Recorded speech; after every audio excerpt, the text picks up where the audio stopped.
बिस्मिल्लाहिर्रहमानिर्रहीम अस्सलाम वालेकुम वरहमतुल्लाहि वबरकातुहू। दो अहम तरीन डेवलपमेंट्स है, बल्कि तीन।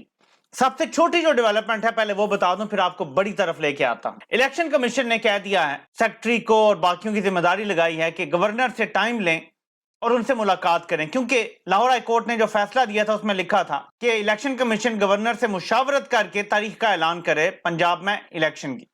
तो अब ये देखना है कि उनको अपॉइंटमेंट मिलती है गवर्नर की, क्योंकि डिलेइंग टैक्टिक्स है। अगर ये चाहते तो 2 दिन पहले जब से फैसला आया हुआ है स्ट्रेट अवे गवर्नर को लिख देते और तारीख मांग लेते उनसे मिलने की, या टाइम मांग लेते उनसे, क्योंकि ये भी नहीं होगा कि वो कहेंगे कल मिलें तो आप आ जाएं। अब गवर्नर साहब भी 6 बहाने करेंगे कि मैं फलां था, हो सकता है मुल्क से बाहर भाग जाए। तो डिलेइंग टैक्टिक्स तो हो रही हैं, लेकिन बाल कीने की चल रही है। और अजहर सिद्दीक एडवोकेट साहब ने लाहौर हाई कोर्ट में तौहीन अदालत का भी केस जो है वो दायर कर दिया है कि अगर ये नहीं करते अमल दरामद तो जाहिर है फिर इन पे तौहीन अदालत लगेगी, खास तौर पे इलेक्शन कमीशन पे। गवर्नर का तो शायद उतना रोल नहीं होगा, लेकिन अगर गवर्नर टाल मटोल करेंगे तो फिर बात उन तक भी आ सकती है। ये तो होगी छोटी बात, क्योंकि अभी इसने लंबा चलना है, ये फौरन टॉपिक नहीं है। डर्टी हैरी के 2 नए रिक्रूट जब से रिजीम चेंज ऑपरेशन हुआ और जब से वो आया है, बल्कि सदियों का बेटा आप कह सकते हैं, क्योंकि डर्टी हैरी का बॉस जो है असल तो वो है डर्टी हैरी। ताजे ताजे 2 रिक्रूट किए हैं जो पहले एंटी बनते थे। तो उन्होंने शहबाज गिल पे 2 इल्जाम लगाए अपने यूट्यूब के व्लॉग में, और उन्होंने ये कहा कि एक तो शहबाज गिल के पास 114 फौजी खानदानों का पूरा डेटा मौजूद था, जिनके खानदान के लोगों के नाम पे शहबाज गिल फेक अकाउंट चलाया करता था सोशल मीडिया पे। और ये बात इदारों ने पकड़ ली है जब से इसको गिरफ्तार किया था। उनका लैपटॉप मिला है तो पता नहीं उसमें से ये डेटा मिल गया है।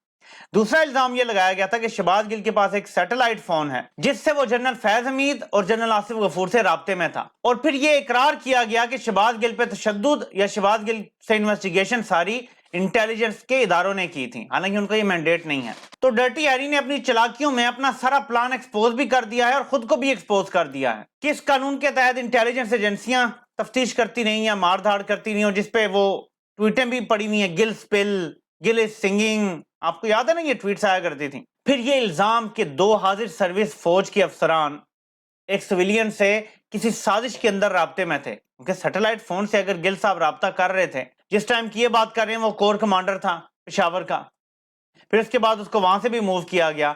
और एक और बंदा जो अब कोर कमांडर है, उस टाइम वो भी एक और इंपॉर्टेंट ओहदे पे था, लेफ्टिनेंट जनरल था। तो 2 लेफ्टिनेंट जनरल जो इंपॉर्टेंट ओहदों पे कोर कमांडर या उसकी इक्वल ओहदे पर बैठे हुए हैं, वो एक कॉन्स्पिरेटर से जो सैटेलाइट फोन यूज करके उनसे खुफिया राब्ते में था वो भी राब्ते में थे। यानी ये जर्नलों पे बड़ा इल्जाम लगाया गया है, मुल्क के खिलाफ साजिश करने का इल्जाम लगाया गया है 2 जर्नलों पे।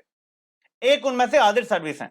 तो शहबाज गिल ने आज आके प्रेस कॉन्फ्रेंस की है और कहा है जी कि ये सब झूठ है। सैटेलाइट फोन जो इन्होंने बरामद किया है, उस फोन से 2 बंदे तो छोड़े, मेरी दुनिया में किसी बंदे से इस फोन पे बात नहीं हुई कभी। वो कहते हैं 2 बंदों का तो डिनाई है ना, जो सैटेलाइट फोन पकड़ा गया या कहते हैं हमने बरामद कर लिया, इस सैटेलाइट फोन से मेरी किसी भी बंदे से कभी भी बात नहीं हुई। नंबर 2, उन्होंने कहा कि जो 114 बंदे की बात कर रहे हैं कि लैपटॉप मिला था, शहबाज गिल कहते हैं कि 114 बंदे की बात तो बाद में आएगी, कोई लैपटॉप ही बरामद नहीं हुआ मेरा। और वो अब केस करने जा रहे हैं इन दोनों पे, जिन्होंने ये अपने यूट्यूब व्लॉग में बात की थी कि शहबाज गिल पे जब तशद्दुद हुआ तो उसने ये भी बता दिया कि इमरान खान के कितने माश के, मतलब कितने औरतों से उसके क्या ताल्लुकात हैं। इसको भी शहबाज गिल ने डिनाई किया। और शहबाज गिल ने कहा कि मैं जितना कोई नेक हो सकता है मैंने उतना ही पाया है उसको, जितना कोई नमाजी हो सकता है मैंने उतना ही पाया है उसको, और मैंने उसको नजरें नीचे रख के रहने जिंदगी गुजारने वाला इंसान पाया है। और फिर एक और इल्जाम जो लगाया कि शहबाज गिल ने इमरान खान को बगलोल को हटाने का मशवरा दिया था एक लॉन में, अपने ऑफिस के वज़ीर-ए-आज़म ऑफिस के लॉन में, जो कि रिकॉर्ड हो गया था। उसके बाद फिर उस वजह से इसको मार पड़ी है जो भी पड़ी है, उनकी एजेंसियों ने वो रिकॉर्ड कर लिया था। शहबाज गिल ने कहा है कि रिकॉर्डिंग जरूर हुई होगी, लेकिन मैंने कभी ये बात नहीं की कि इसको हटा दो। हाँ, और बातें जरूर रही होंगी, शायद उसके किरदार तो डिस्कस हुआ होगा ना कि वो क्या किरदार अदा कर रहा है, और उसी पे उसे गुस्सा भी होगा, लेकिन हटाने की बात शहबाज गिल कहते हैं मैंने नहीं की। और शहबाज गिल कहते हैं कि ये जो सारी रिकॉर्डिंग शॉर्टिंग्स हैं कि जी मेरे पे पट्टी बांधी हुई थी और ये था और रिकॉर्डिंग और थी, वो कहते हैं मेरी इजाजत है रिकॉर्डिंग जारी कर दो। तो अगर सच्चे हैं तो ले आए सामने सबूत की शहबाज गिल ने क्या क्या बताया था, क्या क्या बोला था और क्या सामने है। वो कौन से 114 नाम थे, सिर्फ जो केस है ना वो किस बुनियाद पे है, जो असल केस है, बाकी तो सब मीडिया के लिए ना, कंजम्पशन के लिए, कि मिलजुल के इन सब ने, जो अमाद यूसुफ का भी नाम डाला गया, इन्होंने मिलजुल के एक स्क्रिप्ट बनाया और वो स्क्रिप्ट पे पूरा ये किया गया प्रोग्राम, एक स्क्रिप्टेड प्रोग्राम था। ये केस है असल, बाकी सब मीडिया की कंजम्पशन के लिए है, डर्टी हैरी के प्लानिंग्स हैं सारी। और असल डर्टी हैरी की बात कर रहा हूं, सदियों के बेटे की। पाकिस्तान की तारीख जब लिखी जाएगी, मुअर्रिख जब लिखेगा, तो हिटलर से तशबीह दी जाएगी सदियों के बेटे को। मैं आज आपको बता रहा हूं, मुझे नहीं पता ये रिटायर होने का इरादा रखता है या इसको रिटेन किया जाएगा, लेकिन अगर ये रिटायर होता है बाजवा से ज्यादा इसकी होगी, मैं आपको आज बता रहा हूं। अभी भी वक्त है कोर्स करेक्शन करने का, अगर कर लें तो कर लें, वरना फिर नाम तो सदियों का बेटा और काम जो है वो हिटलर वाले, ऐसे तो नहीं चलता। चंगेज खान भी जो है ना वो आपके सामने छोटा लगने लगे, मामला चलते हैं। तो शहबाज गिल ने तो बाकायदा हर चीज को रिबटल कर दिया उसका। नाज़रीन, नेक्स्ट चीज आपको बताता हूं, अरशद शरीफ शहीद, जिसे मैं पाकिस्तान का सबसे बड़ा शहीद समझता हूं, इंक्लूडिंग जिनको निशाने हैदर मिला है, उनका मकाम भी हमारे लिए बहुत ऊपर है। हम उनको सलूट करते हैं, उनकी फैमिलीज को सलूट करते हैं, लेकिन मैं अरशद शरीफ को पाकिस्तान का सबसे बड़ा शहीद समझता हूं। ये मेरी जाती राय है, पता नहीं आप इससे एग्री करते हैं या नहीं। जालिम बादशाह के सामने कलमा हक कहना, ये हमारे नबी की तालीमात हैं कि वो सबसे अफजल जिहाद है। आप मुझे बताएं कि जालिम बादशाह के सामने कलमा हक कहते कहते जान दे गया वो, लेकिन पीछे नहीं हटा, तो अफजल शहीद हुआ या नहीं हुआ? अरशद शरीफ शहीद के केस में आज सुप्रीम कोर्ट में जेआईटी ने वो जलालत की है कि जिसकी कोई मिसाल नहीं मिलती। न्यूट्रल जेआईटी कहती है हमारे पास कोई सबूत नहीं है, ना हमें कीनिया से कोई सबूत मिला है, ना दुबई से कोई सबूत मिला है, हमें कुछ भी नहीं पता।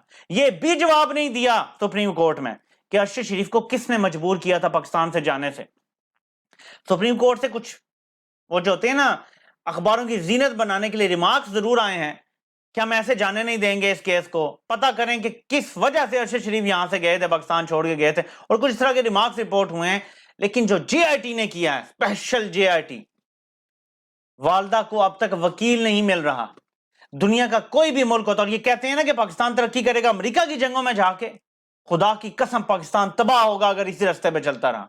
जो कह गए हैं ना वो हस्तियां हैं जिनके पांव की खाक तक हम नहीं पहुंच सकते, और वो कह गए हैं कुफर का निजाम चल सकता है, जुल्म और नाइंसाफी का निजाम नहीं चल सकता, ये तबाह होगा सारा कुछ अगर हमने इंसाफ ना किया। और इंसाफ पहला कैसे है कि दुनिया के तरक्की याफ्ता मुल्कों में जब किसी को वकील नहीं मिलता तो हुकूमत खुद वकील देती है। यहां अरशद शरीफ की वालदा को कोई भी रिप्रेजेंटेशन देने के लिए तैयार नहीं है, और जो अरशद शरीफ की जो दूसरी अहलियां हैं, उनके जो वकील हैं मियां अली इशफाक एडवोकेट, वो बाहर आके कहते हैं अदालत से कि पाकिस्तान के तमाम इदारे 100% हुकूमत और इदारे इसके रास्ते में रुकावटें डाल रहे हैं, इंटरेस्टेड नहीं है कि किसी किनारे लगे, इसका कोई मंतकी अंजाम हो। बाहर आके वाजे बता रहे हैं। जो एक वकील एक किसी को मिला है बड़ी मुश्किल से, वो भी कह रहे हैं कि कोई इंटरेस्टेड नहीं है इसका हल निकालने में, असल मुजरिमों तक पहुंचने में, मुजरिमों को कैफरे किरदार तक पहुंचाने में। यह है पाकिस्तान का सिस्टम, और कहते हैं जी पाकिस्तान ताक क़यामत रहेगा।